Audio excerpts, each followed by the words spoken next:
Richard Ward tells of a time when he worked as a campus pastor for a university. He was part of a group called Covenant Community that was committed to inclusive worship and working for justice. One morning, a man named Howard showed up at the ministry house. Howard was already known to the group as a homeless man who rode back and forth between their town and another Midwestern city. Pastor Ward greeted him. "Good to see you, Howard. How you been?"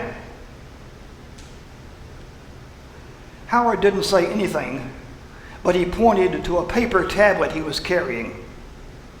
And on it he had written, "I'm not able to talk right now." "Are you sick?" the minister asked. Howard shook his head and wrote on the tablet, "If I talk, the demons might find me." And then there was Tom, who invited the minister to go for a walk around campus with him. When they stopped at a busy intersection, Tom announced, "This is the Devil's Corner." And he refused to cross the street until the pastor prayed for Jesus to keep them safe.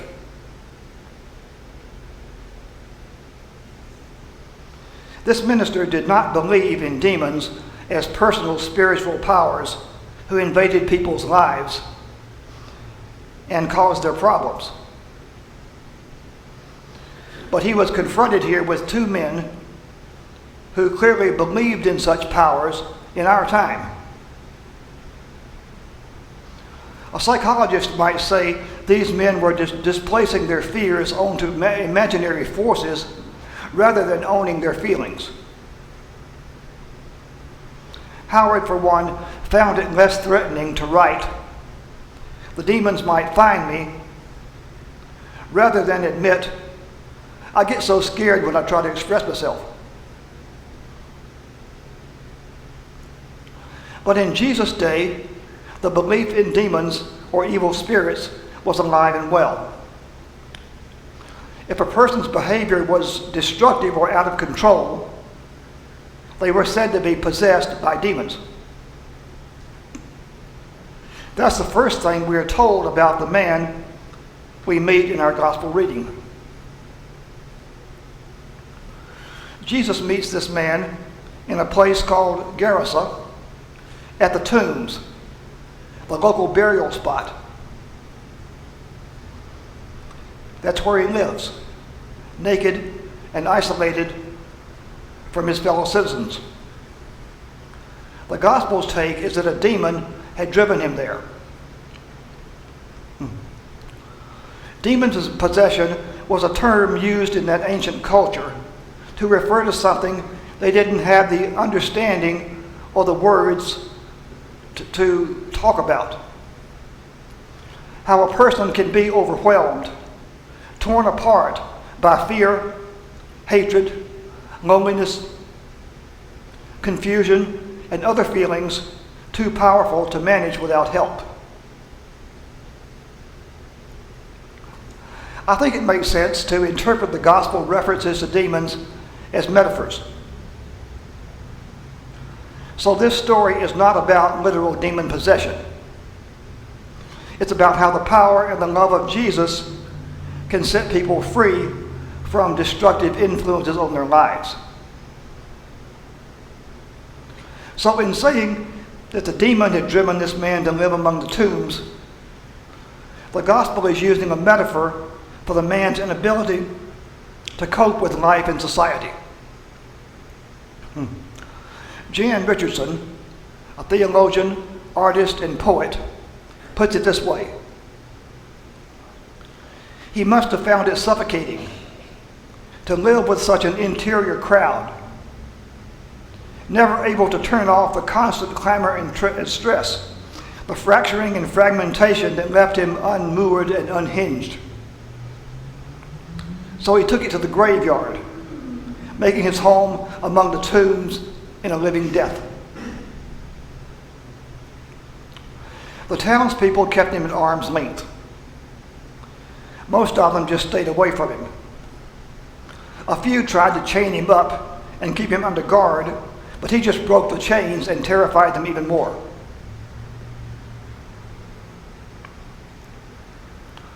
When Jesus meets this disturbed man, he does something that no one else was willing to do. He walks right up and speaks to him. And by simply coming up to him, unarmed and without fear, Jesus is treating him as a person with a future, not just a pawn of forces beyond his control.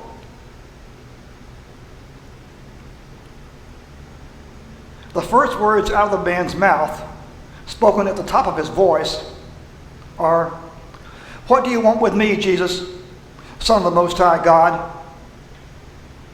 I beg you, don't torture me." Even with all the voices in his head, he senses in this one who cares enough to treat him as a person the power and the love of God. He understands that help is available, and that means both hope and fear. His response is an example of the resistance a disturbed person may express when they sense that someone is trying to help them. Their inner turmoil is very painful, but the thought of what they would have to do to live in a different way is even more threatening. And then Jesus asked the man, "What's your name?" He says, "Legion." The term legion was used for a Roman military unit with several thousand troops. So he was saying, there's as many things in me, all this stuff. He doesn't even say his personal name when he's asked for it. He just talks about these demons. It would be like a person today asked for their name and saying, "Hot mess."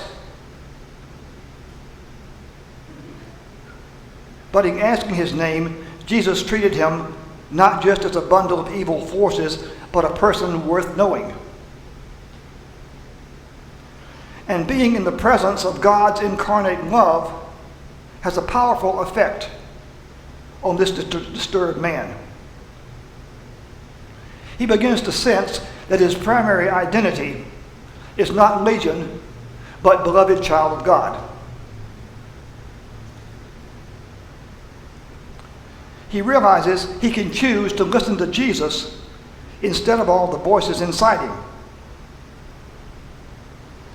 It's not that they will never bother him again, but now he knows they do not define him.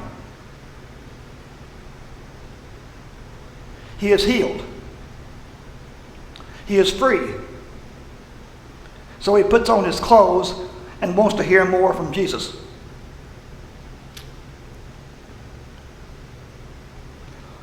As is customary in small towns, the news of his transformation spreads fast, and many townspeople rush to the scene.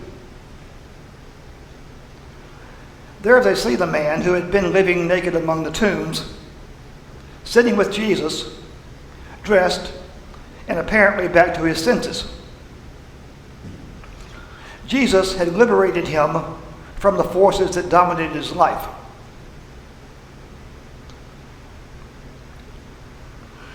But the people from the town do not cheer or even express relief that this man who had been such a threat to them had been liberated. They're terrified. The man they thought they knew is now a completely different person. Before, he had been a wacko, but he was their wacko. That they knew him. They had gotten used to him. He was scary, but they didn't worry as long as he stayed far away in the tombs. Now, he's apparently planning to come back to whatever he could still call home in the town. How could he fit in as a neighbor? What if he relapses and attacks us? This is all so new.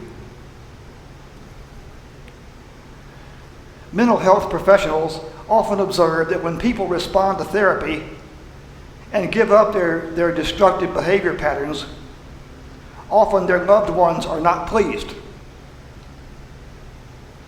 Maybe the person has learned to say no to unreasonable demands instead of letting people push them around. Or a young adult now insists on making their own decisions instead of depending on their parents' approval. But family members don't want to give up their old ways of relating to the person.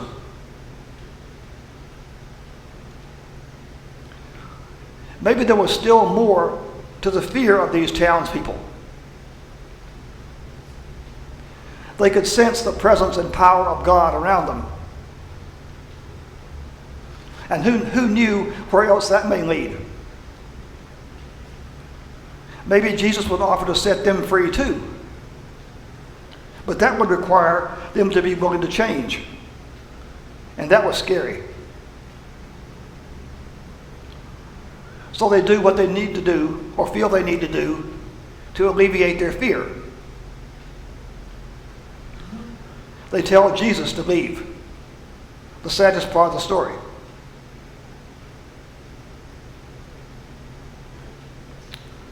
And he, not being one to hang around where he's not wanted, gets back into the boat with his disciples and shoves off. But not before the man whom he set free begs to go with him. However, Jesus has a mission for him. He tells him, go home and tell what God has done for you. And that's just what this newly cleansed and clothed man does. Spreading the good news of Jesus' power and love all over town. For that reason, the man has been called the first apostle to the Gentiles.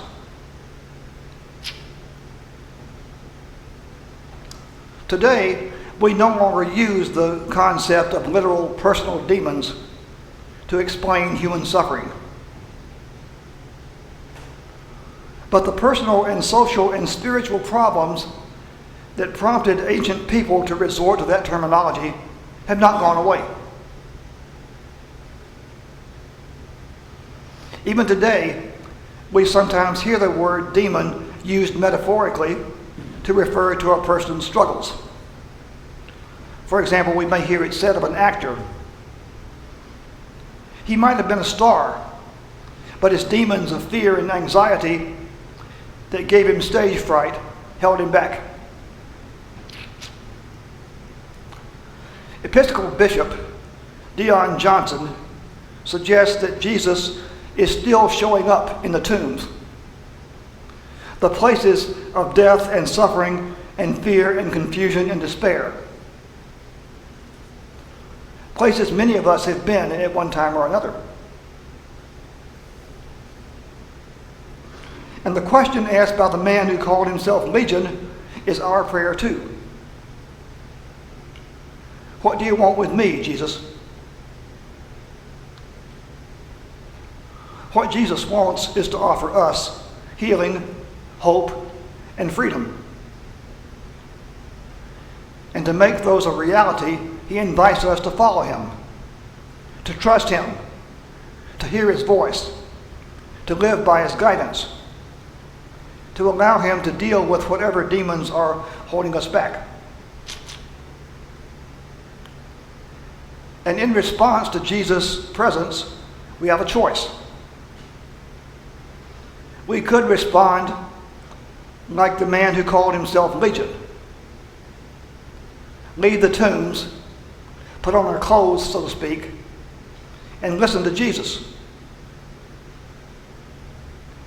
Or, if the prospect of being different is too scary, if our old ways are too comfortable, we can imitate the townspeople and push Jesus away. if we do choose to follow Jesus, he has a calling for us to show up in the tombs. To show up in the tombs and be Jesus to those who are there. To go where people are suffering or hungry or homeless or despairing, and treat them not as social problems, but as God's beloved children. To show them the love of Jesus, which can help set them free. May it be so for us. Amen.